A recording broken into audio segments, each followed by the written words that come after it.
The views and opinions expressed in the Golden Boot podcast are those of the speaker and do not necessarily reflect the views or positions of the Golden Boot podcast as a whole. Y'all ready to get rolling?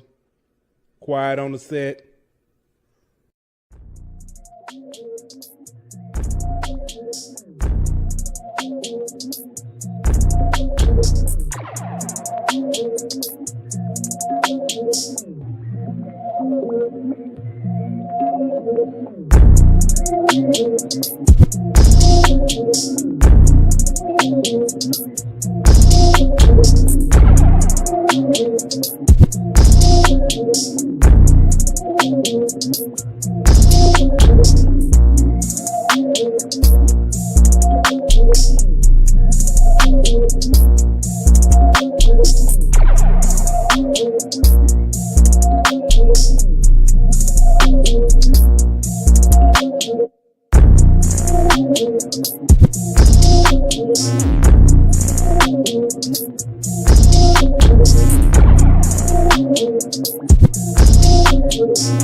Hey, welcome back to another episode of the Golden Boot. It's your boy Pooh Bear. Got my man Aunt Petty Murphy in the building. What's good with you, my boy? What's happening? I know you noticed that the music changed. Yeah, man. They done got to stop. Yeah. Them folks at YouTube was like, I don't think so. Big folk like, nah, I need my money for that one. Yeah.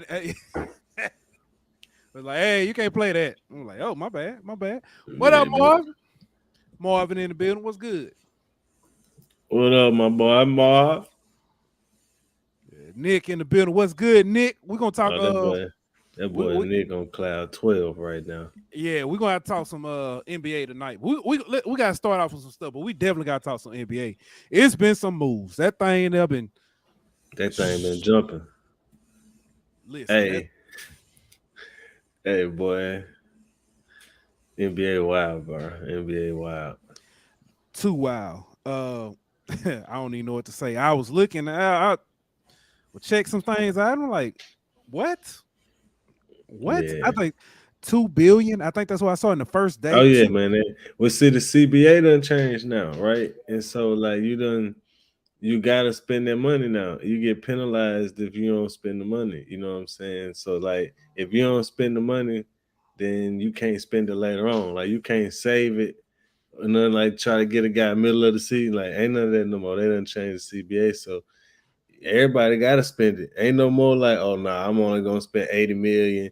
You know, like you gotta spend it. So that's why people been getting thrown some bags. What's up, Paul's Hub in the building? It's good. Hey, y'all do me a favor. Go on your YouTube. Where you're watching that on your YouTube, if you look at the bottom, right up under the comments, you might see something you ain't see before. It's a little $sign there. You can click on that, and you can see your boys. I've never actually seen it, so I'm finna go look at it myself. Sign up. Yep. Oh, my bad. Oh, it's all good. Yeah, we got super chats now. Chris in the building. He said Warriors still ain't got a big man. Whew. That's true. They still got Draymond though. They do. I thought for a minute, I thought Draymond was gonna be getting up out of there, but I realized what he was doing. But we'll get to it. Yeah. Hey, we'll get to it. Boy, listen, that NBA. But first, before we get started, y'all know what it is. You gotta show some love to our sponsors over at BetOnline. BetOnline.ag. We'll be back in 1 minute. BetOnline.ag is your number one source for all your sports information, stats, news, and scores. Get the latest odds, lines, and player injury reports for this year's NBA and NHL playoffs. BetOnline is always your sports information headquarters. This season, we have you covered for all your sports wagering needs. We have everything from NBA, NFL, MLB, and NHL to golf, tennis, UFC, and boxing. BetOnline is the fastest and easiest way to get your betting info, including live betting options and your favorite casino and card games that you can play right from your home. Head on over to betonline.ag today or use your mobile device to get in on the action. Be sure to use the promo code BLEAV to receive your 50% welcome bonus on your first deposit. Bet online, where the game starts. Hey, I do want to say so. I know we gonna get to basketball and stuff. And I'm putting this up here not for the basketball part. Chris, man, listen, I was thinking about you the other day. Somebody was talking about fishing. No, somebody was talking about fishing. I'm like, man, I wonder what Chris up to, man. I know he probably somewhere then with them. Man, Chris been messing with them dogs, man. Them I was dogs just gonna been say it's either giving them Chris the blues, man. dogs or fishing. But love you, brother. Miss you. That boy been giving him the blues. I've been peeping him out on Facebook. Yeah. But what's good, Josh in this thing. Man, let's get started, man. LSU baseball. Season is over with, but that doesn't mean that the awards stop. Today, well, I'm sorry, not today. I don't even know when it was. Paul Skeens was named D1 Baseball's National Player of the Year. So we got the Golden Spikes winner, we got the 2-time SEC Player of the Year, and we got the National Baseball Player of the Year. So, man, that's big ups. Yeah, man. Well deserved. I personally think Skeens should have gotten the Golden Spikes. Just because of how dominant of a season. But then I thought about it and I'm like, man, Dylan Cruz reached base in every single game.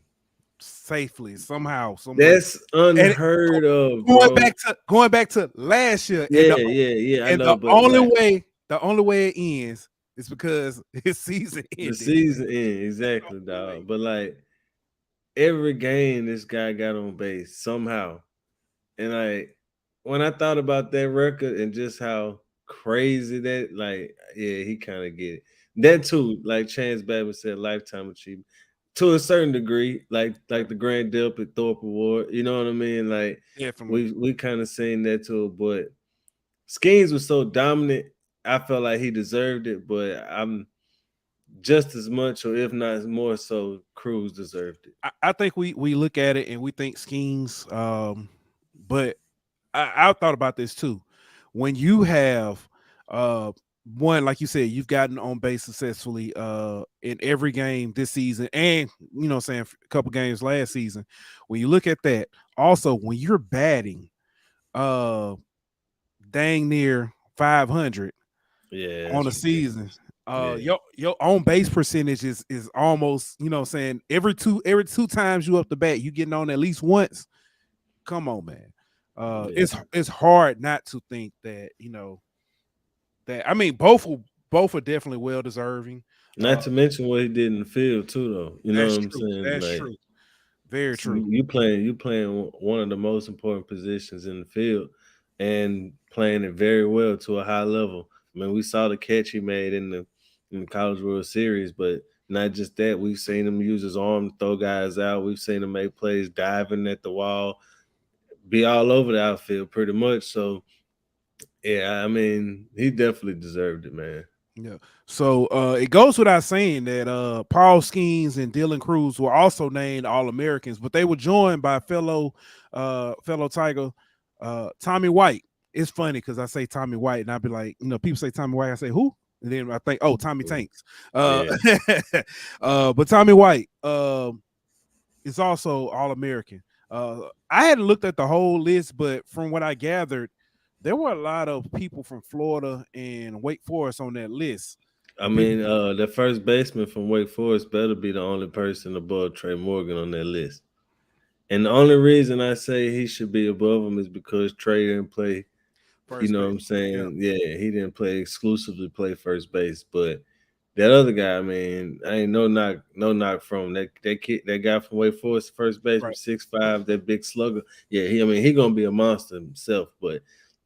And I give him credit. He nice with the glove as well. He not Trey Morgan, but he nice with the glove as well. So I can understand him being All-American, kind of lifetime achievement in a sense too. But honestly, I feel like the guy from Florida who didn't get enough attention, and as far as awards, I feel like he should have been the Gold Spikes finalist, was Langford. I feel like Caglione got all the praise from Florida, but Langford to me is the only guy up there with Cruz as far as like talent. You know what I'm saying? Like, and I know their shortstop was nice, Rivera. I mean, they got some other guys over there who nice. Hurston Waldrop is a nice pitcher, you know what I mean? But I feel like Caglione got pretty much 90% of the headlines for Florida. And I feel like Langford should have got about 50% at least. That dude gonna go top 5 in the Right. draft. Right. I know sports is a what have you done for me lately Mm-hmm. type situation. So with that being said, I understand why guys like Ty Floyd, and Thatcher Hurd may not have necessarily get the recognition they deserve, but and also LSU bullpen as a whole.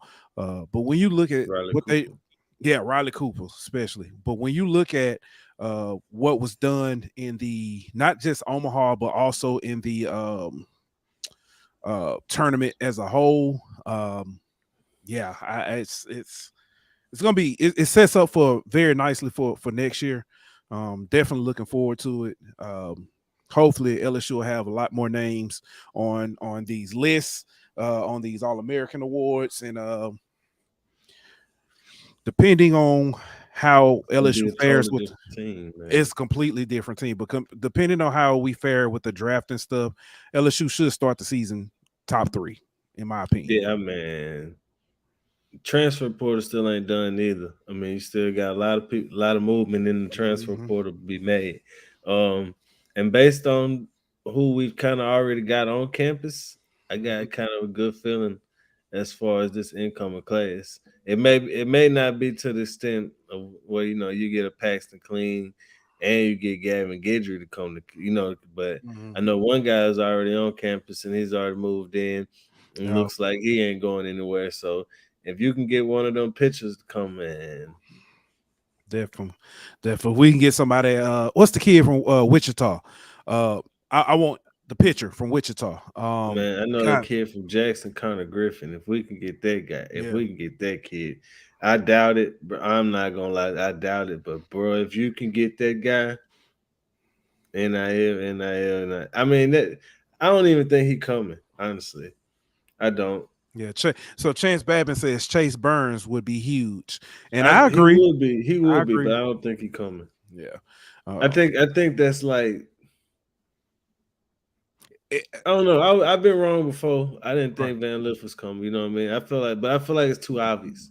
You know what I'm saying? I will say this: if he comes, LSU fans better not say a word about Kevin Durant no more. They better not say nothing about Eli Ricks. That's true. I'm That's just true. saying. I That's get it true. in sports. As a matter of fact, y'all keep that in mind when we get to altar call But later. I don't know. It would be huge. I agree, Chance, but I just don't see it happening, man. I feel like it's too high. I think he's gonna end up at like TCU or somewhere. Chuck says, I wonder where TJ McCants landed after hitting the portal from Ole Miss I after have being on no the national idea. championship team.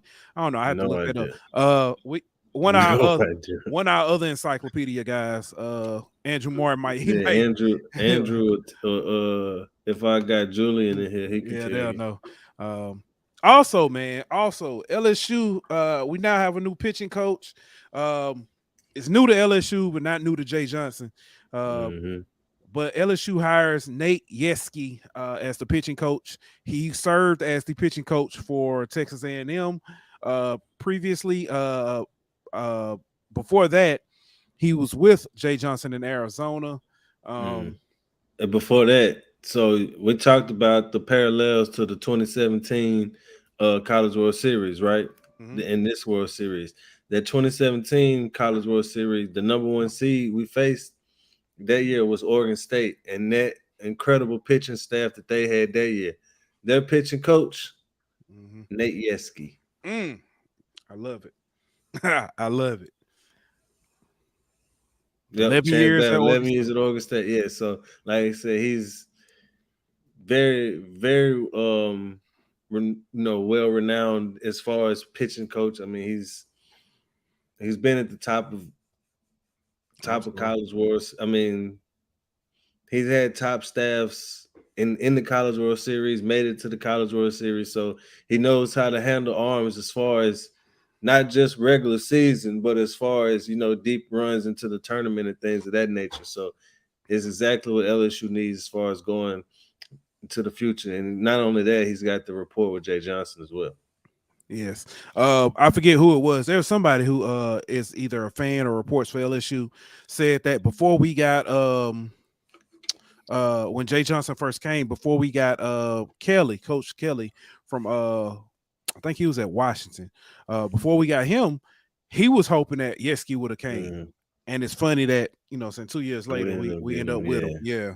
So man. And then we saw what Texas A&M was able to do this year. You know what I mean? They went on a run this year, and a lot due to their pitching staff. So Chris brings this up. Chris says, "I'm definitely going to be watching baseball from now on. It was exciting this year." Grow the game, baby. Grow the let game. let me say, Chris, I want you to know that you are absolutely right. This baseball College World Series, the tournament as a whole was so exciting this year. Mhm. I typically I'll keep up with LSU and what they're doing. I'll watch the LSU game, but I may look at the scores from other games. I was glued to probably 3 or 4 different, teams throughout this. Southern Miss definitely kept an eye on them when they, the way they play Mhm. Auburn. Or Roberts. I'm finna tell you, it's another team. Gosh, Duke in Yeah, dude. Virginia, Yeah. in that super region. I kept an eye on Well, them. it's Stanford. That's Stanford Regional with Yes, Texas A&M. Texas. That one was Yeah, wild. yeah. Yeah. So that definitely it's Arkansas TCU with a guy who had 11 RBIs in the game. Like, man, it's some things that you saw this year that you never would thought you would see, man. And yeah, and that's true. DK at Kelly Creations, y'all check them out if you got any needs for shirts, any kind of designs and stuff like that. But DK said he almost LSU had almost as many viewers as the yeah, NBA draft it was a lot in the closer World than I Series. thought. Yes, so A lot closer than I thought. But I mean, when you look at, I didn't expect to see as many close games in the College World Series as you did. I think that had a lot to do with it. I mean, you look at LSU, they played back-to-back one-run games, or in the 11th inning, back-to-back. Just them, you know what I mean? That yeah. don't include what we saw from everybody else in the College World Series, especially in Omaha. And so, I mean, like the whole tournament, you had nothing but good games for the most part. And in Omaha, nobody scored over 6 runs until the last 2 games. And those games were kind of, boring in a sense. But I mean, you had so much pitching and pitchers duels and defense and all that that the last 2 games you finally got a little bit of offense. You know what I'm saying? But Yeah. so I think even no matter what you like to bet, if you like offense, if you like defense, you know what I mean, you kind of got it all in a sense, but you really got to see good baseball as far as competitive 1-run, 2-run, close games, every pitch meaning something. You got to see that for the most part the entire time in Omaha. Yeah. We talked about this before about baseball expanding by bringing or bringing in more offense or influencing more offense. And when you talk about those games, or when you see LSU went through the season, especially the beginning of the season, they would have run rule game, yeah. almost every game. To the point to where when we got a close game like what you got against Wake Forest, where since a pitcher's duel and nobody has scored, you're glued to the TV. So but it's that's what good for the game. what made it so good this year though, because this whole regular season, not just for LSU, but I mean, you look at Stanford hit 160 something home runs, Florida hit over 100 home runs, Wake hit over 100. Everybody hitting home run, everybody putting up a lot of runs, everybody's putting up, these 14, 13, 12 run games. Then everybody gets to Omaha and has to play these type of games. You know what I mean? And so nobody is kind of used to it. So every fan base is like, we ain't never been in such a pressure-packed You know what I mean? From Right. the whole 9 innings is pressure packed. Who's gonna make the first mistake? We've been scoring runs whenever we want to. Now we can't get one run. Who gonna make it one hit? You know, we've been getting home runs whenever we want. Now we can't even get a single. You know what I mean? So it's like everybody was kind of a change of pace for everybody. And it came at the right time to where every game was so important and every pitch was so important because of the type of games they were. Yeah, if you look at it, and I don't know officially the stat, but if I'm not mistaken, the top, at least I know the top 2 / maybe top 3 home run hitters and RBI leaders were all in Omaha. Oh yeah, not just individuals, but teams. Right. You know what I mean? Teams, you had like Wake Forest, Stanford, LSU, Florida. You know, all them teams was high up there as far as offense. Yeah. And you had like the top defenses in Omaha too. So it was just pitching staffs. You know what I mean? Right. Pitching staff. You had great pitching staffs there too. Yeah, so it was awesome. But Chris, you're definitely right. Definitely. That'll give you reason to go to Baton Rouge next year. But you know what else though? You know what else? What's that? The personalities. Oh yeah. You know what I'm saying? Like the college players, they got the personality, they got that passion. You know what I mean? The hitting the time, you know what I'm saying? Like all of that, and it not just for LSU, but you know, for everybody. Like every school got they little thing. Wake Forest had their little. Everybody got their little thing that they do, and it just the passion in that fan base and the interaction with the fan base, and like the way the whole dugout doing the time. And if you look at the fans behind them, they doing it. You know what I mean? They got the Travinsky shirts, you know what I mean, with his face and all that. Like, you don't see that at the next level as much. You know what I mean? The next level is not as integrated with the fan base and their passion that the players kind of translate into the fans. Yeah, definitely, man. Definitely. Also, man, we did a poll, man. We did 2 polls. The first one I did was outside of Skeens and Dylan Cruz, who would you say was your unsung hero? Let me see if I can. Yeah, Trey Morgan ended up winning, but I'm gonna see if I can pull it up. That was my answer. Trey Morgan. Hold on, let me see if I can find it. But I did this for a reason, and I did it for a reason, and it kind of proves because somebody made a comment and it proved my point. Oh, Chris said Beloso. Oh, that's actually a good one. That's actually one of the ones that a lot of people said. Riley Cooper got a lot. Riley Cooper and somebody said the bullpen as a whole. So yeah. So it was I'm pulling it over here. Trey Morgan, Jordan Thompson, Tommy White. So as far as the poll, Tommy White and Trey Morgan with 48.3, Tommy White with 36.1. Other was at 11.5, and then we had names like Beloso, Cooper, the bullpen. See, somebody said it's got to be Tommy or Trey. I can't pick. Trey and Beloso. But this was the one that somebody said, hey, what they say. He said it's impossible to vote. Everyone contributed in a big way. I said that's why I'm asking. I said that's why we are asking. I want to know who everyone thinks is their pick. And it, that was the point. I wanted everybody to kind of see. Everybody played their role. It was people named different players, but nobody said, nah, it can't be that person. Yep. That's the thing. Everybody, I understand why everybody says who they said. You know what I mean? Like, I understand why. No matter what. So this team, man, no matter who you pull for, who was the guy that, you know what I'm saying, every time they came up or you heard their name, you were, you know what I'm saying, you were jumping out your seat. No matter who it was, everybody on this team played a part to where when they were introducing those guys coming out, if it wasn't somebody who was just like didn't play at all, everybody got like a standing ovation, loud cheers. And you go back and look last year, Beloso gets hurt in a celebration pre-game before game 1, and he's out for the season. You had Milazzo, who people cursed for not, making big hits.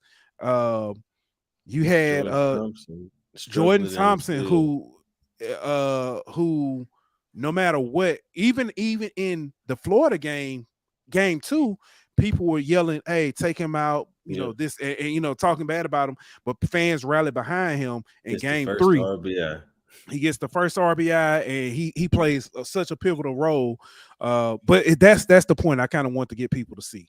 So that's kind of where I went with that one. So Chris said Trey Morgan, definitely my favorite. I'll tell you this: Trey Morgan had my favorite family, because his dad, seeing his dad always. His pops was dope, that was so. His pops was dope. If I'm not mistaken, his dad had purple hair one night too. So yeah, it wouldn't surprise me. It would not surprise me. I ain't gonna lie though. It's gonna be weird, like not seeing Trey at first, and seeing a ball that's like kind of underthrown a bit, that I then got accustomed to Trey. That's routine for Trey. The first one that get by the first baseman, I'm gonna be like, man, why Trey ain't over? You know what I mean? Like, that's gonna be the first. I'm gonna have to get used to that, man, because like I done got that dude a vacuum over there, man. Like don't nothing get by Trey on first base, man. That's such a luxury, dog. That I'm gonna miss having. Great wall of Trey. Little facts. And honestly, Thompson too.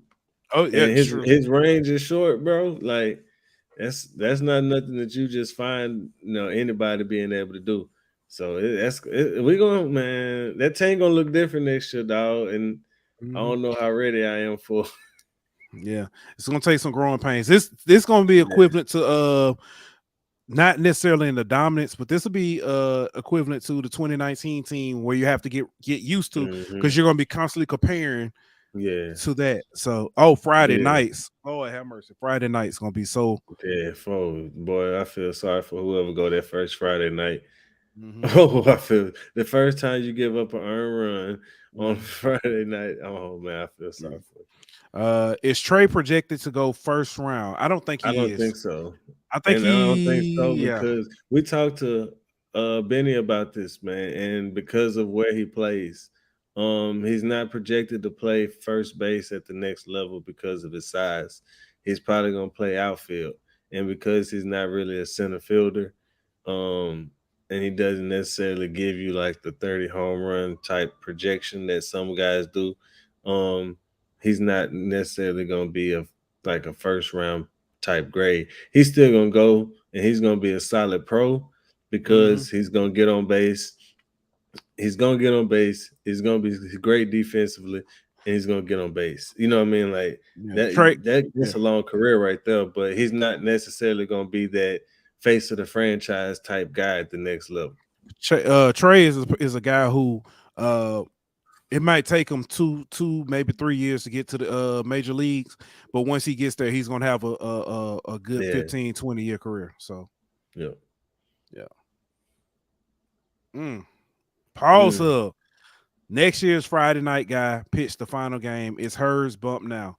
It's Hurd or Floyd. Hold on. We still ain't what we heard about Taylor.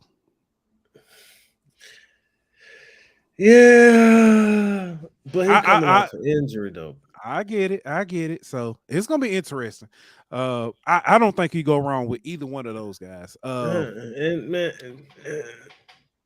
better than Paul Skeens.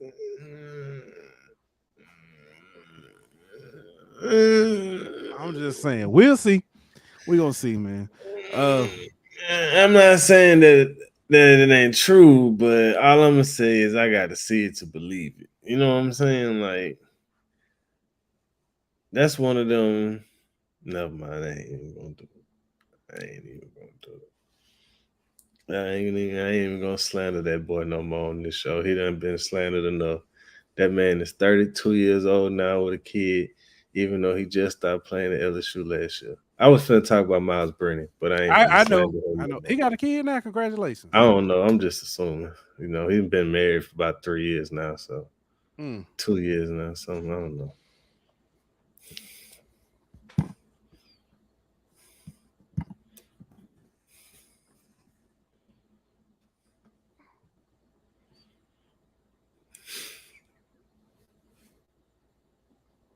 right. I'm gonna Let's leave that man alone, bro.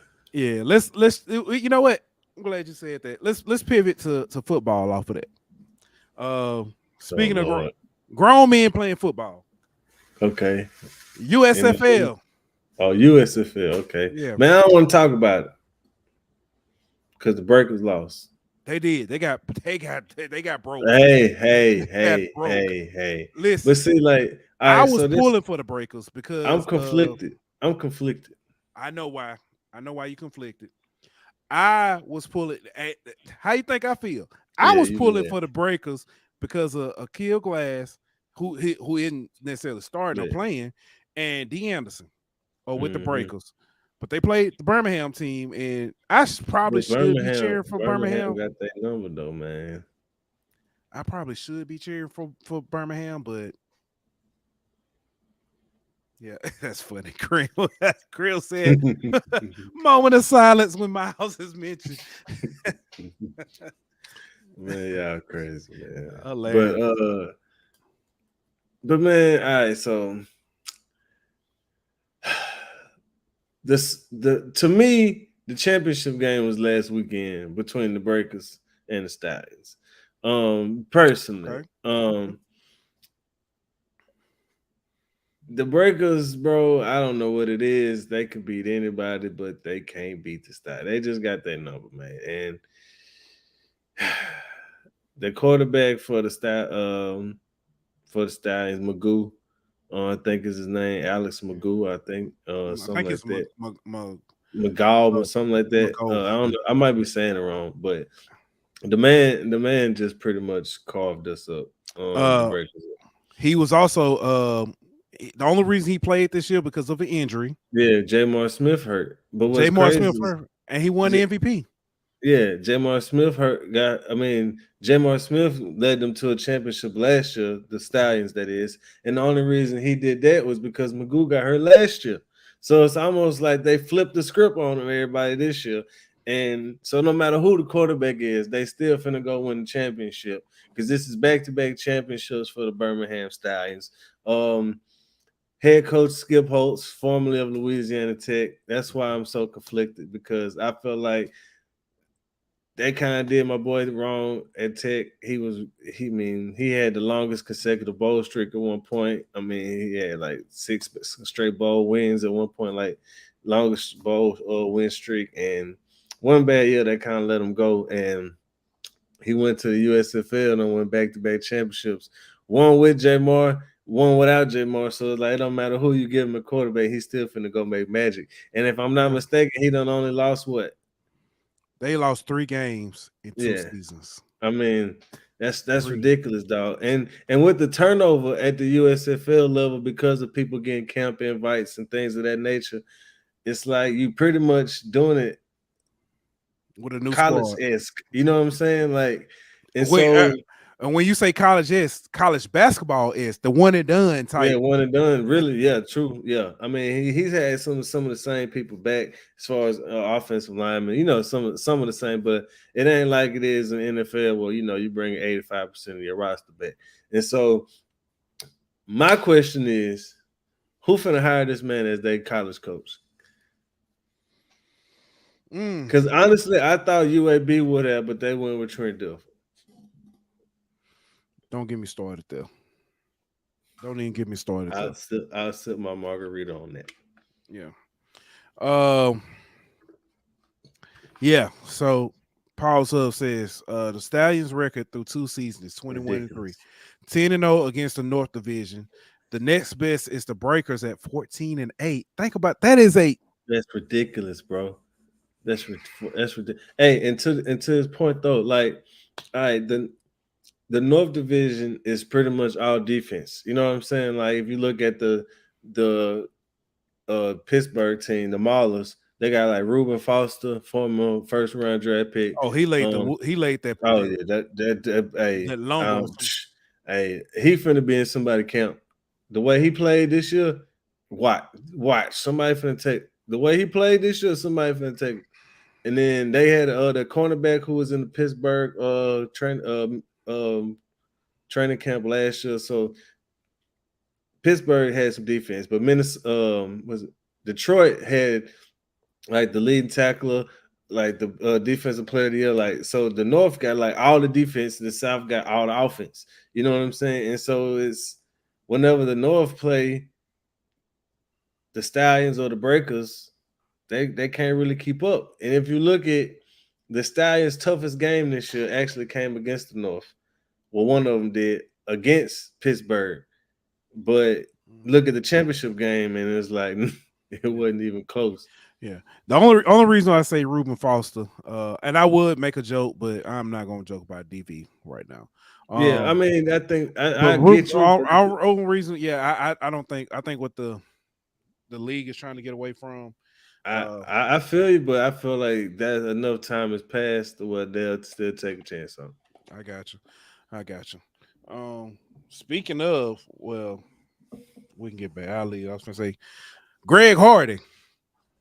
They got knocked out again. Boy, that boy done been knocked out so many times. It's like the I lost count, man.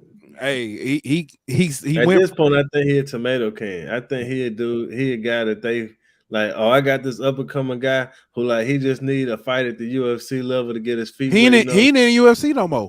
I know, but I'm just saying. But like, I know what you're saying. Whatever organization, you know what I'm saying. Like, I just need him to get his feet wet, fight in front of a crowd this size. Give him Greg Hardy. That's an easy win. Get his feet wet. Listen, Greg Hardy.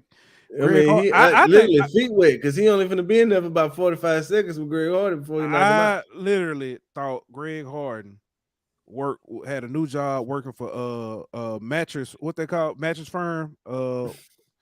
Every time I see him, his legs in the air. He done took the sheep's job. Hey, every time I see him, his feet now. I'm talking about he done took the sheep's job. You know how if you get choked out or something, or you get knocked out, they raise your feet and try, start shaking your legs, try to get the blood back. You remember the sheep used to come in them people's room, and they were talking about count sheep. Now you got to count Greg Hardy. Hey, that's just like hey, it's a standard 8 count with Greg Hardy just some of y'all older a bunch of knocked out Greg Hardys. It's a standard 8 count. A bunch of y'all older gentlemen remember the Tootsie Roll. So how many licks does it take to get to? Oh, Greg, how many punches does it take to a 1, a 2, a 3? That's all you see. Oh man, that boy like a Pez dispenser. That boy got knocked out so many times. Anyway, man. That boy Nick said he working with Mattress Mac as his new mask. Oh man. Hey, Mattress Mac pay him a lot less than he got to do his bets. That's for facts. Man. That dude is a genius too. Oh, Mattress Mac, the way he do it. Marketing genius for sure.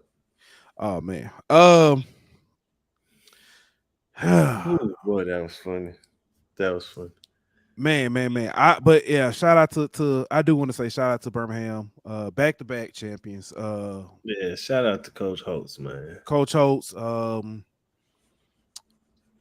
don't even know what to say, man. That's like pure dominance.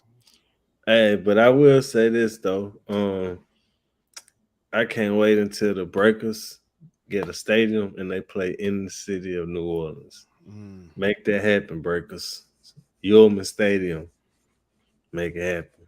Yeah, they ain't playing at Yeoman now. What they doing now? They don't play. They're only playing in only like a few cities playing at home. Birmingham and Memphis, if I'm not mistaken, something like that. Yeah, because they moved Tampa Bay to Memphis. And then like in the North, they play a few games at Canton. And then I think Pittsburgh, they play in Pittsburgh. Like they play a few spots. I think Canton gonna end up with a team though. Yeah. I did see that licensing and stuff. They had already had like the Birmingham team, the Stallions, but it was a different city. They had already trademarked some like a few of the teams in different cities. So yeah, I think Memphis is definitely like Tampa is probably out in it. And I think that's what they need to do with most of the spots. Take them to places that ain't really already got an NFL team. I think the Breakers is cool in New Orleans because the Breakers don't have like New Orleans don't have a baseball team, so you're not competing with baseball. You know what I'm saying? But like when you go to Pittsburgh or you go to Detroit, I you get know what what I'm you're saying? saying. You go to those places, they got a football team and they got a baseball team. So not only are you not craving a football need, but you're competing with a major league baseball team. Whereas like Memphis, like the closest football team, Nashville. So even if they are Titans fans, they ain't got no baseball team to compete with. Three You three and a ain't half Birmingham. hours You know away. what I'm saying? Yeah. Like, yeah, Birmingham, another one. Like put one in. I know St. Louis, I think, should be one. Even though they got a baseball team, they ain't got football though. You know what I'm saying? So And you they so and that they football, were one of the teams yeah, who when they previously had, was it, I can't remember if it was XFL, USFL. they was in the XFL. That was the Battle Hawks. Yeah, and they still off. But that was one of the ones that was selling out. So I agree. Yeah, I mean Definitely. but you know what I'm saying? Like cities like that is what I would do if I was the USFL. You right. I don't even know. I'm not even going there with Nick. Talk But about which side. nah, the Monroe Moccasins was the hockey team that used to be in Monroe. Yeah. But we're not playing that nothing in Washita, dog. Nothing. This ain't HBCU out, but I'm excited for Okay. hockey. I'm excited for Oh hockey. yeah, HBCU hockey gonna be lit, dog. It's gonna be lit. I can't wait. I can't wait. As soon as they start selling jerseys, I'm gonna get it. You heard Man. me, Chris. The Monroe Moccasins, like the snake. Yes, Water moccasins. exactly. Yeah. Hey, so before we get to matter of fact, let's go ahead and talk about NBA, man, real All right, quick. let's do it. Who we Uh, starting with? First of all, who we start? Where we starting? I'm We gonna let you. start with like the actual stuff, or we start talking about like what's about to happen. Because in my opinion, what's about to happen might be the biggest thing. Right. Hey, before we go with what's about to happen, run down. I need to step away real quick. Run down what you know. What I'm saying some of the big moves so far. Some of the ones that's already happened. Yes, sir. All right. Some of the ones that's already happened. Let's see. We can start with the first big one. In my opinion, Draymond Green stayed with Golden State. That's a pretty big move in my opinion because that's kind of the swan song for the big three. They're gonna end their careers together in Golden State. He got like a 4-year, $100 million deal. Kyle Kuzma got a 4-year, $100-some million deal, which was overpaid in my opinion by the Wizards. But he's gonna be there with Jordan Poole now since Jordan Poole got traded to the Wizards and part of the Chris Paul deal. So the Wizards gonna be kind of a fun, interesting team. I don't know how they're gonna play, but it's gonna be kind of fun to see them offensively. Then you got the Lakers been making some pretty decent moves. They brought back Austin Reeves. Yeah. They signed They Gabe kept Vincent. what's Yeah, Uchamara? they brought Ru Hachimura back. They signed Gabe Vincent from Miami on a decent deal. They signed Jackson Hayes from the Pelicans on a vet minimum deal, which is ironic because the Pelicans got Jackson Hayes basically with the pick that the Lakers gave the Pelicans for Anthony Davis. Yeah. So it kind of came full circle. The Lakers also signed Cam Reddish, which I think is an interesting signing, a low risk, high reward signing. Right. The Lakers need another big man, in my opinion, because AD don't need to play the center. But if you can get another true center, I know they cut your boy Mo Bamba, so it's not gonna be him. But you know what I'm saying? But somebody like that in that true center role, I think is all they kind of missing. Chris mentioned it, Golden State. That's all they really missing too. Let's see who else. The Houston Rockets. I don't know what they're doing. They done made some moves. They had $60 million in cap space, so they had to use it. And they signed Fred VanVleet to a understandably big deal because you're gonna have to overpay to get him to come to Houston, but it got you a grown up. You know what I'm saying? It got you a vet who knows how to win in the league, who knows how to you know what I'm saying, to be a pro in this league as far as to taking your body seriously, the ins and outs day in and day out. And it gives Ame somebody who can kind of somebody who he could kind of like look at as the leader for that team. They also signed Dylan Brooks. Kind of overpaid, but I understand why they did it, because now they got an enforcer for a young team who can kind of show them what it takes physically, and they had no defense pretty much perimeter wise. So it's a weird pairing when you look at Van Vliet and Dylan Brooks, and I don't know what Jalen Green fits in this, but it kind of makes sense. I just don't know how you all put it all together, game in and game out. Phoenix, dog. Nick ain't lying. Phoenix pretty much got everything they need now. Getting Eric Gordon to solidify their bench and bringing back the pieces they brought back on their bench.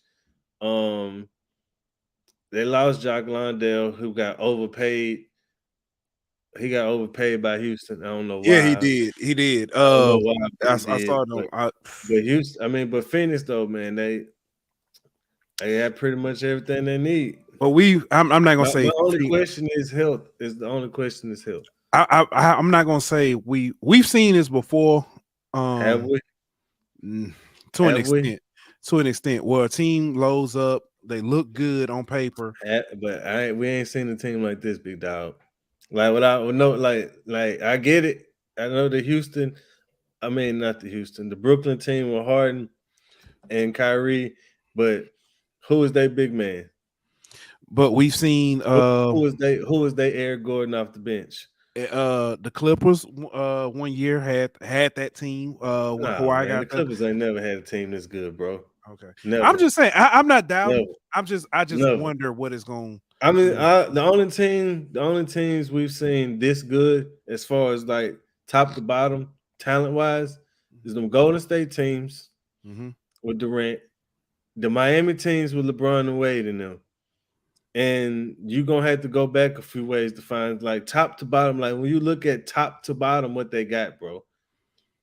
And point guard is still going to be the biggest question mark, but like you could play Book at point guard. You know what I'm saying? Like that's like you can make that work, bro. Like that's not. I mean, if you look at it, like Aiden at center is defensive, is all defensive potential. Is if Aiden is right in the head, and Frank Vogel, if the coach is gonna make is a big guy coach. Look at what he did with Roy Hibbert. They got Frank Vogel now. Anthony Davis' best years was with Frank Vogel as far as defensively and playing the 5 position. You're right. You got Frank Vogel with Aiden now. If he can get Aiden's head right, and Aiden is okay with being the 4th or 5th option offensively, and just plays his role as a rim protector, a rebounder, and just clean up the glass, just destroy the glass, man, they're gonna be deadly, bro. And I hate the Suns. Nick, I hate the Suns, but they gonna be deadly, bro. Yeah. And I mean, like, cause who you doubling? That's true. I mean, it's the same offense pretty much with the Warriors. Like, who you doubling? But instead, they got a dude who can punish you inside if you try to one-on-one them. You know what I'm saying? Like Draymond on Aiden, like, you know what I'm saying? Like a one-on-one inside, that's not even comparable. You know what I mean? Like Aiden is better in the paint than Draymond. So if you try to compare the offensive, it's like, then you put Eric Gordon out there too. Like, who you helping off of? The only question is if can Bill, because Bill don't play. If you go look now, they're gonna say that he could have played more last year, but the Wizards was trying to lose. That's arguable. But go look at the amount of games Bill has played the last few years. Go look at the amount of games Durant done played the last few years. And Booker has had injury concerns in his career also. The question is health. I mean, I know that's every team, but the question is health. But enough of them. The Clippers. They bring back Go West. ahead. Oh, go ahead. No, go No, ahead. Go no, ahead. go ahead. I was going to go ahead do the Clippers, and then I'm gonna ask you a question about all teams. But Everybody. go All ahead. right. So the Clippers bring Westbrook back. Still in the mix for some other trades and stuff like that. The Nuggets lose Bruce Brown to the Pacers. He Saw went that. and got paid. That might be a big hit considering Mhm. the The lack of defense. production that they had from their bench. You know, a lot of and he was a big part of the production from their bench. Nas Reed got paid kind of before to Minnesota. He stayed there. Patrick Beverly went to the 76ers, I believe. Yeah, he did. Yeah, That's correct. which is kind of weird. But I guess they needed some defense. The Bulls made some pretty decent moves as far as guards, bring paid Kobe White, made some more moves, not really major moves, but few people got extensions like LaMelo Ball got an extension. Tyrese Halliburton got an extension. Melo got The paid. Sabonis, yes, 260, second highest contract ever. Sabonis got paid. Demontis Sabonis. So it's a few people got extensions. DiVincenzo went to the Knicks, so now him, Jalen Brunson, and Josh Hart, the former Villanova teammates, are all back together again in New York. That's about it. As far as major signings. The Pelicans ain't did nothing if you want to know. They signed I s- Cody Zeller. yeah, I was just gonna say oof. But it makes sense because they lost Jackson Hayes and Willie Hernan Gomez. So you needed another big man. And you Right. got a big man who played with James Borrego, who is your offensive assistant now, who he played with James Borrego in Charlotte. So you get a guy who kind of knows the system in a sense. So it makes sense. Nothing flashy. I still think they might make some other moves, especially if. Oh, you had a question. Go ahead, ask your question. No, go ahead. Go ahead. Because I was I gonna get say, to especially if Dame gets traded.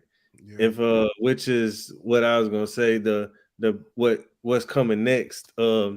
Dame Lillard asked for a trade finally out of Portland. Oh, I forgot that one. Portland gave Jeremy Grant $160 million. How could I forget that? And it looks even worse now because they gave him $160 million and Dame was like, yeah, I want out if that's the best y'all can do. So they at a crossroads because they ain't want out, but What up, it Roger? ain't. And yeah, what up, Roger, my guy? It ain't too many places that he kind of can. So So they it they kind of come. is a lot of places, but He's gonna get screwed. why you say that? So because I was listening to, saying I'm not an expert. I just play one on YouTube, but I was listening to some of the stuff being the difference between him and Bill. He didn't have a no trade clause, so Yeah, he doesn't he has a lot more years left on his contract. So wherever but he goes, he's that's not stuck. screwing him. That's not No, screwing him. That's no, screwing the Blazers. no. The reason why I say so he can't the threat of wherever you send me, I can't. You know what I'm saying? He can't he has no leverage. Is basically what I'm saying.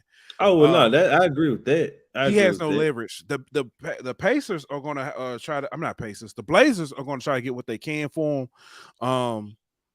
And it's gonna be at the it's gonna be what's best for the Blazers versus what I'm saying, hey, can we find something that's mutually what I'm saying I'm gonna tell beneficial you. for I'm all gonna tell parties. you what position that the Blazers is in. Mm-hmm. They in the same position that the Pelicans was in With a AD. few years ago with AD. Okay. They was in the same position that the Spurs was in with Kawhi. You know what I mean? And things like when you a small market, when you got a superstar, you could take it one or two ways, right? And AD kind of forced the Pelicans' hand to a certain extent. I'll give you that. But the Pelicans gave him what he wanted, right? They sent him what he wanted to be. The Spurs did it differently. Everybody know Kawhi wanted to be in LA. They sent him to Toronto, doing what they felt got best for the organization, right? Mm-hmm. All right. The Pelicans since had a guy, CJ McCollum, who chose to come to New Orleans, partially because of the way the organization is viewed, partially because they gave him what he wanted. Mm-hmm. They didn't screw over the player. You see what I'm saying? They worked with him, got what's best for both parties. You know what I'm saying? You don't want to be here. Let's just make it mutually beneficial. Let's both get something out of it. The Spurs lost the person that they got in the deal. Mm-hmm. And what have they like? What I mean, they got Wembanyama now, but you know what I'm saying? Like, and so if you're the Blazers, right? Who coming to Portland as a free agent? Nobody. Like people was coming to play with Dame, but now that he gone, who coming to Portland? Nobody. So you I'm got not going. I'm not going to go, especially if you're not willing to build. What's the point? But that's the thing, though. Like if you just drafted Scoot Henderson, in my opinion, was the second best player in this draft. You got Shaden Sharp. Both of them dudes 20 years and under. You got Anthony Simons, who's 24. You know what I mean? You got a talented young core.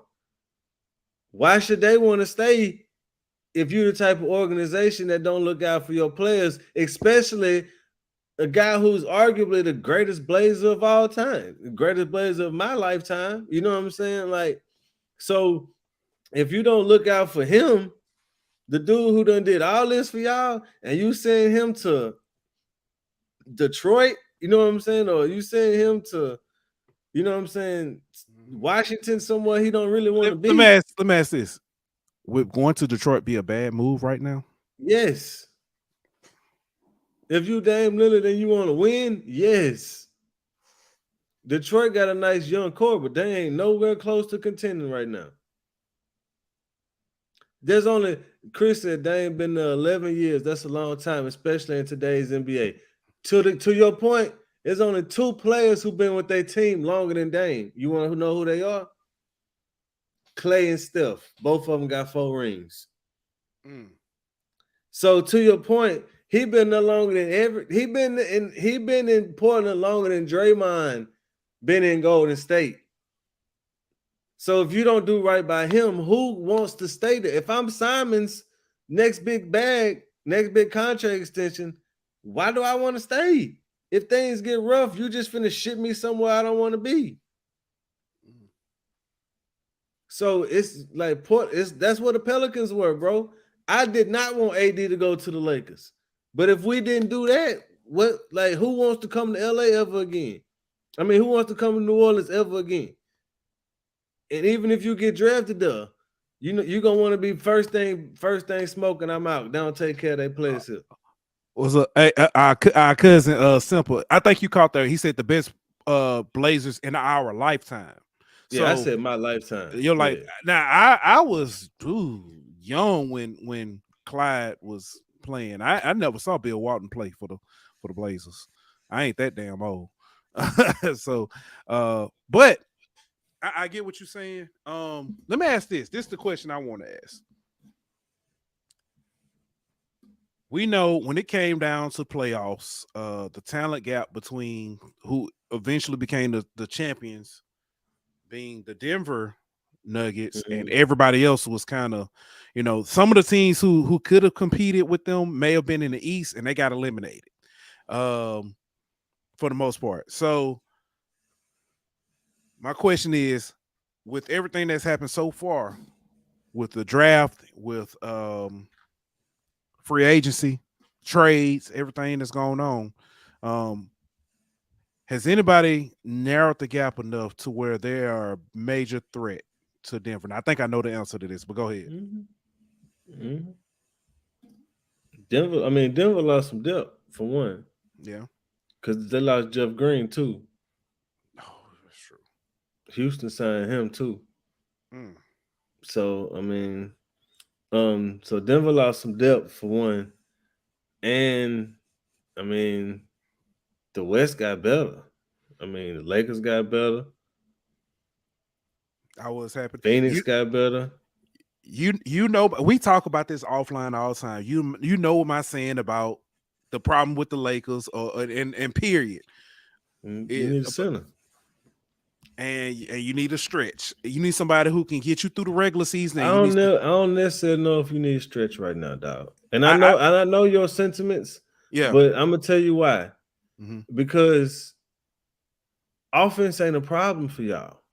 Even Okay. even in the playoffs, as bad as y'all was offensively, the reason why y'all lost is because y'all had nobody who could stop Joker. Nobody. Mhm. That's true. You see what I'm saying? That's true. Like nobody. And so even if y'all had a stretch, like let's say y'all had Kevin Love, all right, like he not stopping Jokic. You see what I'm But saying? So I like, wouldn't. But that's Kevin Love of who you a prime. You know, who you want?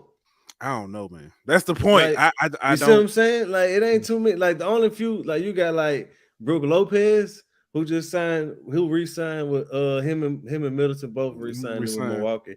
But I mean, you got Brook Lopez, who is stretch, you know what I'm saying? But he Or about the only one. let me because I know some people have you know what I'm saying the way they define stretch-ish. Somebody who can, you know what I'm saying, somebody who can make an outside shot, but who could also, you know what I'm saying, play the paint. That's my, you know what I'm saying. But it's hard to do because the only two guys, and we talked, the only two guys who you really got like that I are mean, Embiid it's a and few, but Jokic. I mean, you got a few. Like, you got the Nurkic's, like Portland Nurkic, but It can't be Cat.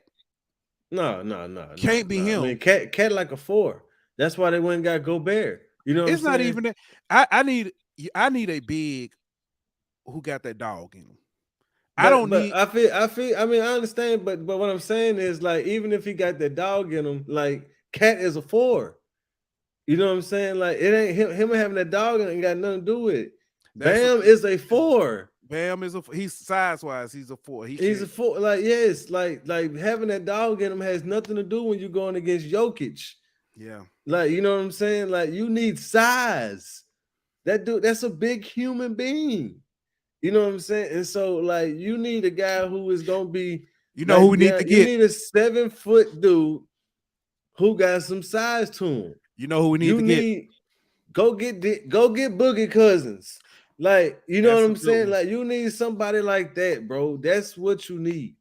I wouldn't say a Shaq type. And the reason why I But say, that's yes, you but need a yeah, Shaq type, but not necessarily Shaq. But you need a big body like that. Yes, like, and um, that's the thing. He ain't got to play a whole bunch. He ain't got to play a lot. JaVale McGee would be good. Dwight Howard would be good. Would have been. I mean, they've been out the league for 3 years now, so I mean, you probably don't want them now, but you need that type of play. And y'all got a dude who played in Florida, Colin Castleton. Y'all signed him to a 2-way deal. He might make it. I don't know, but he that type of body. He is 7-foot dude with some size to him. Like, Mo Bamba not coming back. I yeah. highly doubt that. You know But who we need to get, who I think is tougher than Cat, can probably stretch, you know what I'm saying, and play, you know what I'm saying, big on the inside. Gotta get Liz Cambridge. Get out of OnlyFans, put on the court. Let's go. she's 6'9", bro. She played taller than that. Nah, she don't. She's soft. Cats, never mind. I'm not gonna lie to you. She's soft. But I said get out of OnlyFans. All right, man. I'm gonna get in trouble. I just can't. Carl Anthony Towns to me. We can have a I bash. mean, Carl Carl Anthony. Anthony Towns is like Anthony Davis in a lot of sense. I mean, if we want to be 1,000% honest, dog, neither one of them dudes really got a lot of heart. And I'm not just saying that because Anthony Davis, whatever. I'm just being facts. Anthony Davis don't care a lot of the time. And if you look at him, whenever he's actually dominating, it's the few times where he actually shows that fire and that dog in him. But most of the time, he don't show that. So I That's mean, fair. if we want to be honest, like, that's what's stopping AD from being an all-time great is that he turned it on and off. If he played with it all the time, it wouldn't be no conversation about it. Yeah, that's fair. That's fair. I just think that the difference is he actually turned it on sometimes. Cat don't ever turn it on. You know what I'm saying? Like Cat got moments. Cat problem is he only care about offense. You know what I'm saying? And if he not getting his offensively, that his rest of his game is done. Like if he missed 3 shots, the rest of his, or if you don't throw him the ball when he open, like he out of it. He like a bunch of middle school kids. I want to say something. Cat, I mean, I'm not gonna say. Cat changed the game. It's just Make sure y'all say that. Cat changed the game. But anyway, I think Damian Lillard is gonna end up in either Miami, I think he'd be good. Milwaukee. Ooh. And I'm gonna throw in a wildest of wild cards, and you're gonna be like, what? Utah. Okay. Where is Weber State located? Man, I don't even know. Utah. Who has $15 million in cap space to where salary ain't gonna really be a problem for them? Utah. You know if that happened, we clipping this. Who got a whole bunch of picks from not only the Rudy Gobert trade, but also the Donovan Mitchell trade? Utah. Who is Utah's GM? Danny Ainge. Who's known for making big time moves? Danny Ainge. All I'm saying is they could package. They got Larry Markkinen. They got Jordan Clarkson. They just brought back. They got Colin Sexton. They got a whole bunch of Ojabi. They got a whole bunch of young guys, and they got Walker Kessler. You know what I mean? They got a whole bunch of people that and like 16 picks that they could package together, and that's just from them. That ain't including if they decide to go to a third team trade. You know what I'm saying? And so I'm just. But the thing about the Thunder though is the Thunder have, and Nick is right. Nick said he's describing the Thunder too. But the thing is the Thunder have Shai Gilgeous-Alexander. So you're gonna put Dame at the 2. You know what I'm saying? It ain't versus Utah, who has Colin Sexton, who has already played the 2. Because Colin Sexton played the 2 whenever they had Darius Garland in Cleveland. Yeah. You see what I'm saying? And so, but not just that though. It's like with Clarkson and with some of them other pieces that they got in Utah, it's kind of a better fit than Dame. Like, because I feel like Dame need to be on kind of a slower pace. You know what I'm saying? Because of his age and like. And OKC, they want to run, bro. They young. They got all these long wings, paws. You know what I'm saying? They want to run. And so Dame kind of slowed that timeline like that. I don't know if that fit ain't necessarily the same as it will be in Utah. Yeah. No, Chris. No. Nobody wants Chris Paul. Golly, I was about to say it. Jordan Clarkson, you mentioned him. We're gonna have to talk about that one day. That dude has like a Marvel anti-hero storyline to like the way he became the person, like the player he is. It's like he got a story, man, but that's for another day. Let's move on, man, real quick. ESPN, man. I hate that, and I hate to talk about this, but it's like it seemed like this almost every year. I forgot Utah got John Collins. Oh, they did get John Collins too. My bad. No, My bad. ESPN, they went through another round of layoffs. Some of the anchors, personalities, and stuff that we grew up watching are gone. A lot of them, bro. Even the play-by-play on NBA is gone. Jalen Rose out of there. Van Gundy out of there.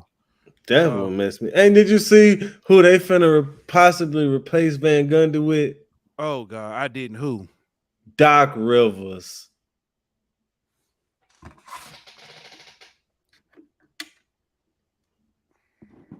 I'm about to get something strong to drink.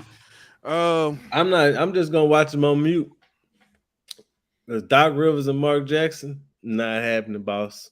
Not happening. But I do hope TNT hires Van Gundy and put the Van Gundy brothers together, because that'll make a fire broadcast, and I would definitely watch that. Yeah, man. But I don't know, man. I hate to see it, and it seems like, and I know what they're doing. It So seems like the biggest shocker to you was who? what's the lady? Susie Colbert? There you go. Yeah, that was a What big one. Todd McShay for me. I didn't realize Todd McShay was gone. Yeah. Golly. So what it seems like they're doing is basically Trying to pay Pat McAfee. no, they're getting rid of experience and saving money there and bringing and keeping younger talent. That's a good point. I didn't see they're kind of the new media in the sense, because why does Kendrick Perkins still have a job, but some of these people y'all hired in I would say this by Kendrick Perkins. Kendrick Perkins he is terrible. Don't you dare defend that man. Okay. I get it. Kendrick Perkins has some wild, outlandish takes, but he has had some moments. Man, okay, stop. That dude said that the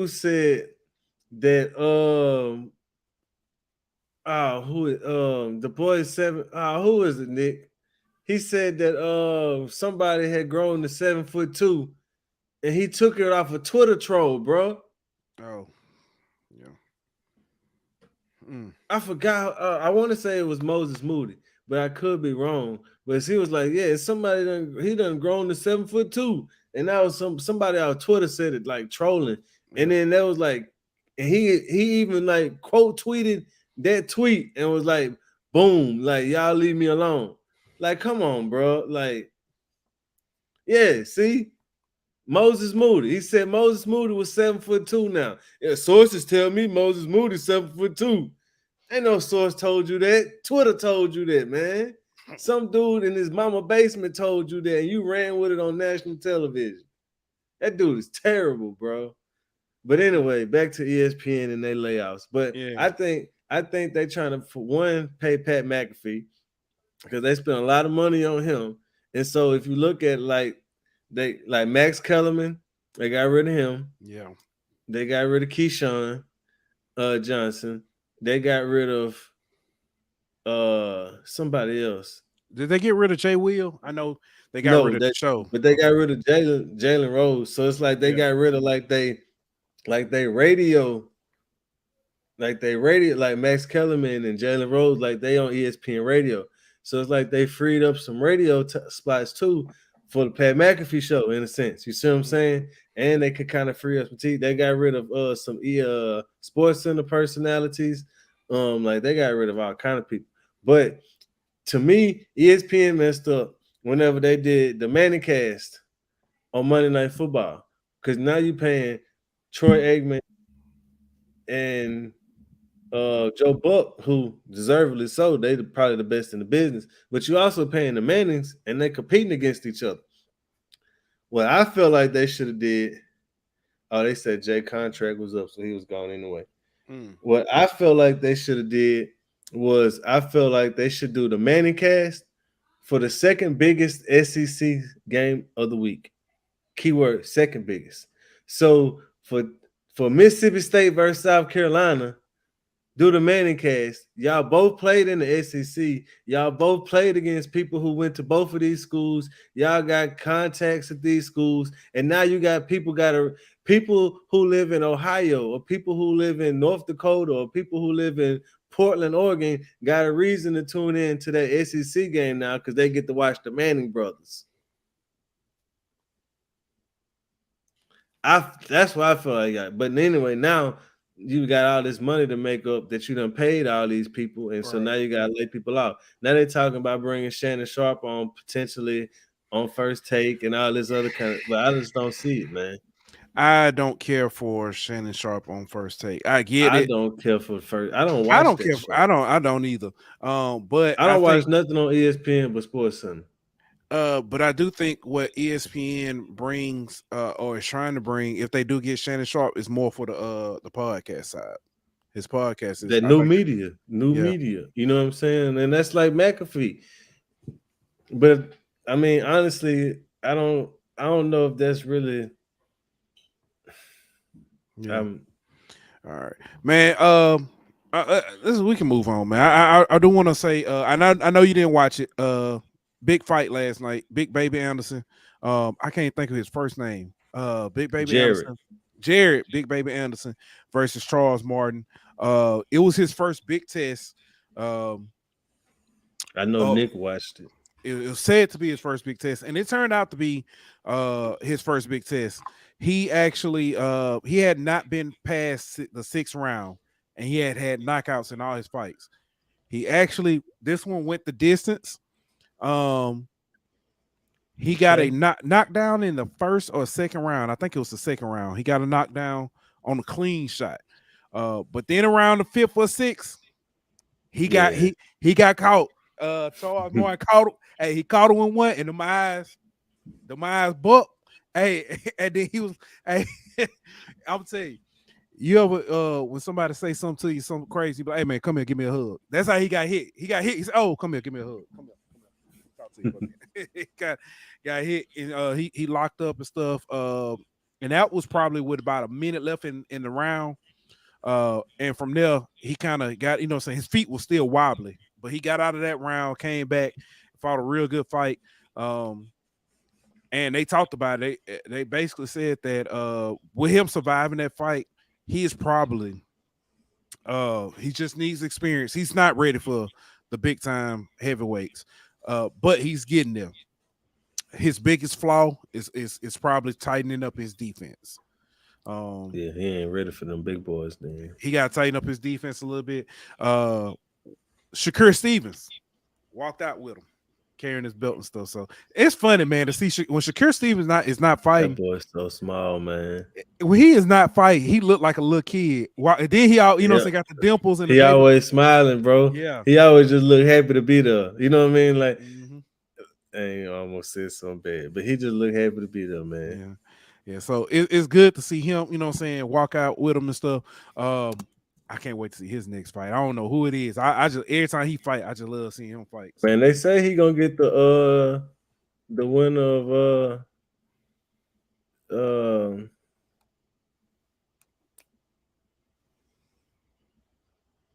Tank and Haney. Oh, is it Tank and Haney? Oh, okay. I don't know if that's official, but that's what I've heard. Yeah. I will say, man, Haney ain't ready. I don't care who he fight. I mean, I don't know. Honestly, and I could be wrong, but like I don't see too many people messing with Shakur at all. He is probably, and don't get. Hold on, dude. Shut the door.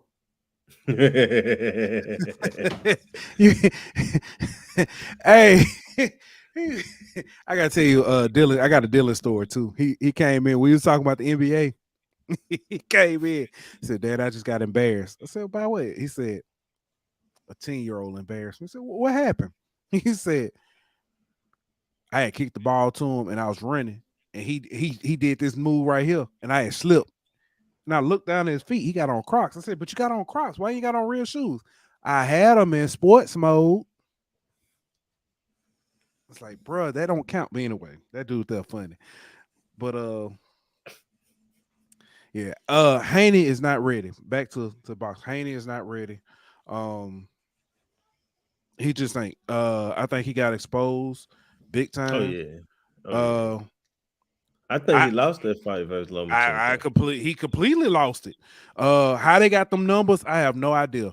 I hate that Teofimo. I hate he retired because I think I don't know if that's true though.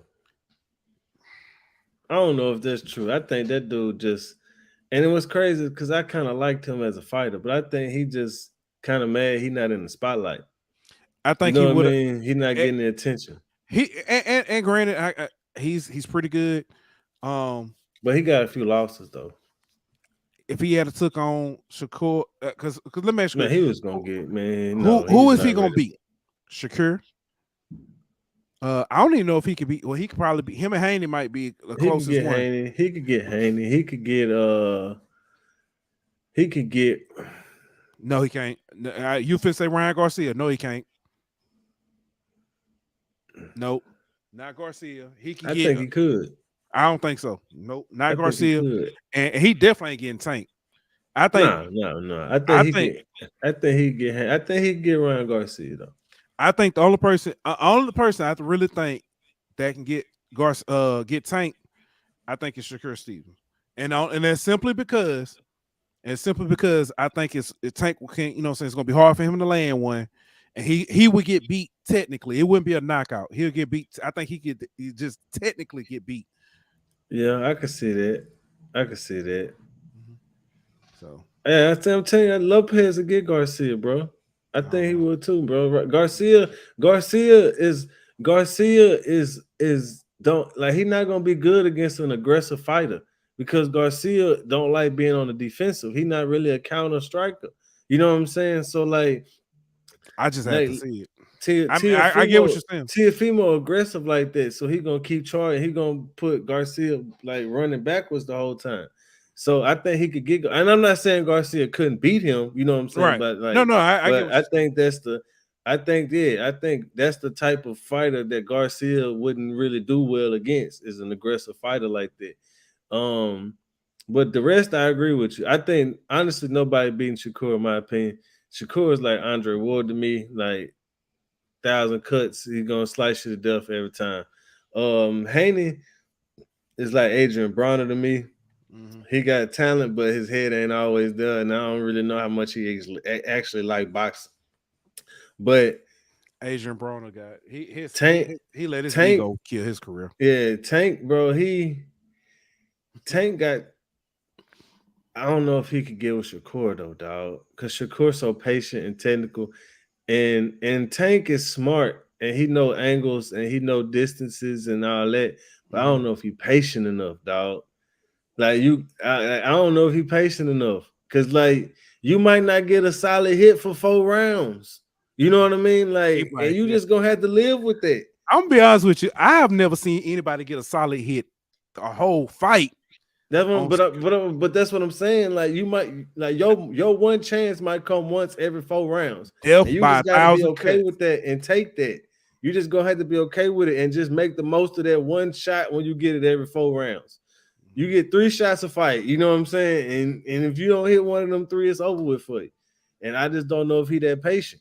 Yeah. But I don't know if it's. I will say this. I want to see Lomachenko fight again, because I do too. Only thing about him is, and he did the same thing against Teofimo. He wait too long to open up. He wait too long to let his hands loose, and it's like he did if you did that from round 1 or round 2, you know what I'm saying? Like instead of round 5, it'll be a totally different fight. But speaking of good fights, Charlo, Canelo is gonna be a hell of a fight. September, I believe. I think that's in September. Yeah, it's gonna be a good one. So I think Tank. I think Tank is very underrated times wise. It's normally takes Tank like 4 or 5 rounds to figure out a dude and get going. I mean, that's true, but I don't care, bro. Listen, Shakur Stevens. You don't think that Charlo Canelo a good fight? He said no. No, it's not, bro. I think it's gonna be a good, at least for the sell tickets. I at least want to see that. The only thing is, I don't know what Charlo got. He ain't fought in a minute. Yeah, and I know Canelo. He took that L when he went up a weight class and fought. What's his name? I remember the fight. I just don't remember the person. Bividal, something like that. I don't know. I thought you were somebody. Hey, somebody back on your back doing it. Bividal, something like that. I don't know, but bruh, he fought that dude. But yeah, I think he going back to where he need to be weight wise is gonna help him a lot. And Charlo ain't fought in a minute. I don't know. Hey man, we might need to check outside. It might be snowing. The Mets have swept the series. Over who? They just beat the Giants. They just swept the Giants. Oh, good. It don't matter. The Dodgers suck this shit. I don't care about baseball no more. Bro, don't even get me talking about baseball teams. All right, man. It's time for altar call, man. We ain't did this in a minute. Let's go.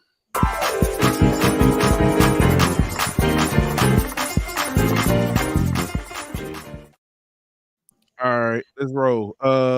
You go first. Yeah, I was just gonna say you got a kind of positive. So, all right, here we go, ladies and gentlemen, fans all around the world. This message is brought to you by Karma. I just want to say that I need fans, especially college fans, to temper yourselves, control yourselves when we talk about these college kids who and they make different decisions and go back and forth. I am, saying many of you know my oldest is going through the recruiting process now. And I had to check myself because he was making decisions and I was like, no, yes, no, hey, you need to do this, but I had to realize it's their decision. But that's not the point I want to make. I want to say this. A lot of fans have seemed to be troubled by Tavion Galloway and his decision to decommit, the places he's looking to now, and things of that nature. I want to bring to your attention certain people. Juwan Johnson, John Emery, Harold Perkins, Jamar Chase. Let's just name a few. As we go on, I'm pretty sure there are some other names you can think of. What do these guys all have in common? They all were committed somewhere else before they ended up in LSU's class. So why do I say this now about Tavion Galloway? Do I think he ends up with LSU? Maybe not necessarily. Not this year, at least. But with the transfer portal, you never know who comes back. I.e., Aaron Anderson, Major Burns. Y'all know those names? Let's not get in the business of start talking bad about these recruits who end up either decommitting from our class or even going to a different, school initially. We never know. They may end up back here. And if you start doing this now, when will it stop? Because you may be steering somebody away who's looking at coming back. So I like to say again, let's be adults about this. If somebody didn't pick you because that young lady didn't want to go to the prom with you, or that young man didn't want to go to prom with you, that don't mean they're gonna necessarily won't come back calling.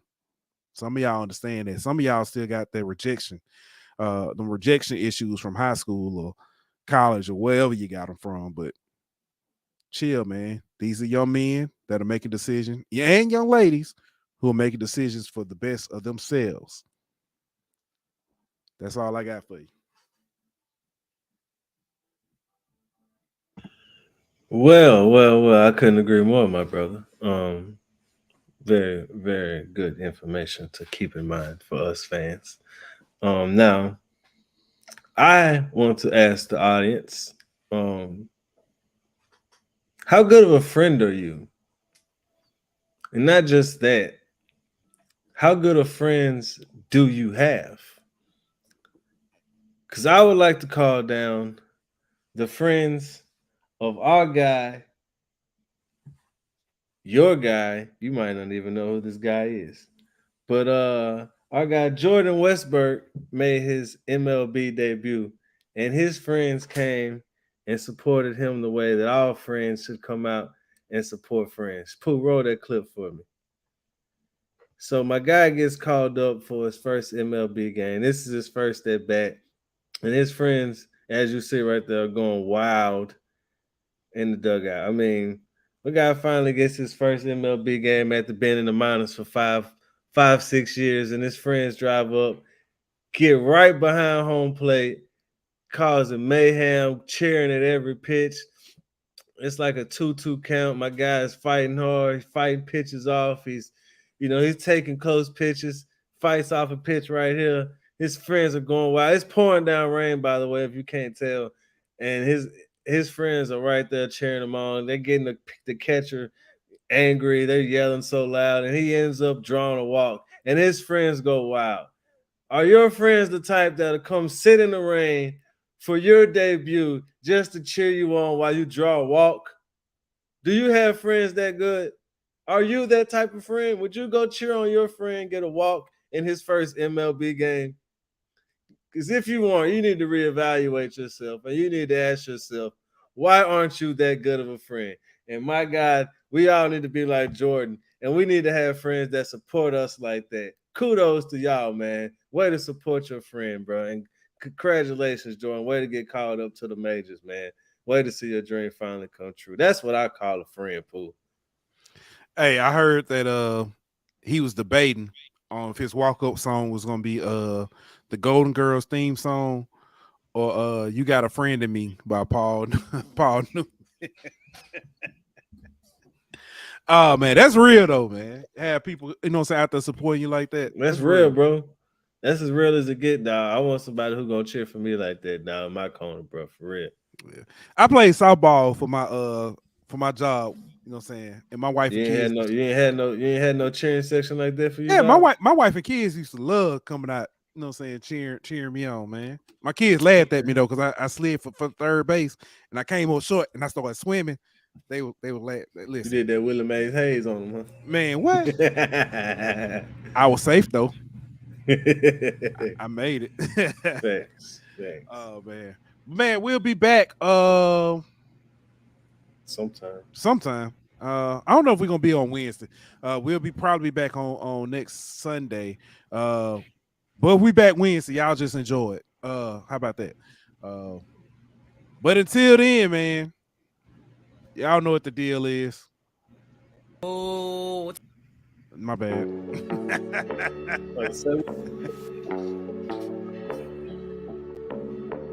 This show was presented by betonline.ag.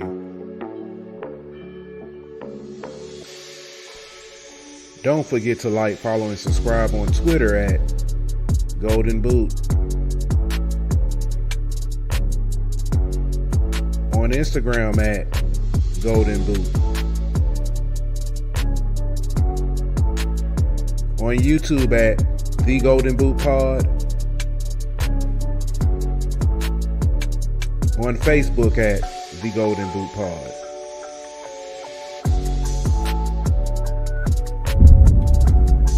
Golden Boot!